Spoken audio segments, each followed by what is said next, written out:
Catching the train took a bizarre twist in rural Russia this week. A man who survived after falling out of a carriage, barely dressed for a night in a freezing Siberian forest in the winter. To tell us how he managed to make it out of the woods alive is RT's Tom Barton.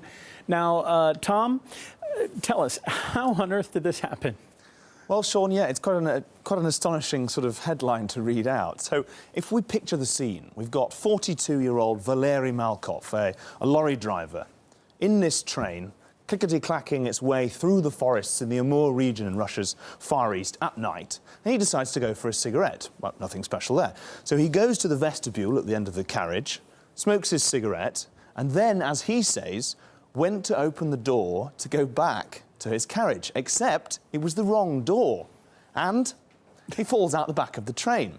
So he rapidly realises that he is not just running to catch up with the train, but for his very life. It's -40 Celsius there. He's wearing slippers, jogging bottoms and a T-shirt, and there's no hope of catching the train. It's long gone into the distance. And he's, just by pure luck, manages to reach the next station, which is luckily just 7 kilometres away. They find this man half naked running towards them. They give him some tea and warm him up. We managed to talk to him earlier.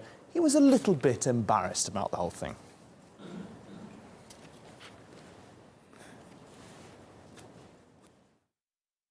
When I fell out, I only had pants, slippers, and T-shirt.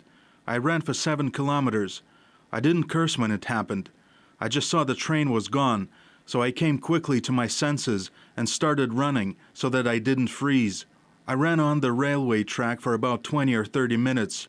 When I got to the nearest station, their eyes popped out after they saw a man with almost no clothes on. Women there quickly gave me tea and reported what just happened. I didn't tell this to anybody. My wife found out about the incident only after journalists called her. I would imagine that the phone call he had with his wife after she had found out, not from him, but from journalists, was possibly a little bit strained. Well, and he's looking like a really tough man right there in the snow in the short sleeves. But all's well that ends well, as they say, and pardon the pun, but is there going to be any fallout from this event? Good one, Sean. I like it, yeah. Well, it seems not, luckily. He's OK. No injuries, no hypothermia. He's back at work. I imagine maybe spinning a few yarns with his colleagues about it. There will be an investigation into perhaps whether the train guard had forgotten to lock the back door of the train, which, as we can see, was probably quite a big oversight if it turns out that that was what happened. It's also possibly one factor that made him run a bit faster was that we've recently reported on in the Far East and Siberia there's been quite a lot of problems with packs of ravenous wolves being there. So I imagine if he had that in mind, if he knew about that, possibly something to spur him on a bit faster. Indeed, a bizarre story, but it's good to know that he's alive and that really no one was hurt in the incident, and it could have been a lot worse, yeah? RT's Tom Barton, thank you very much for being with us.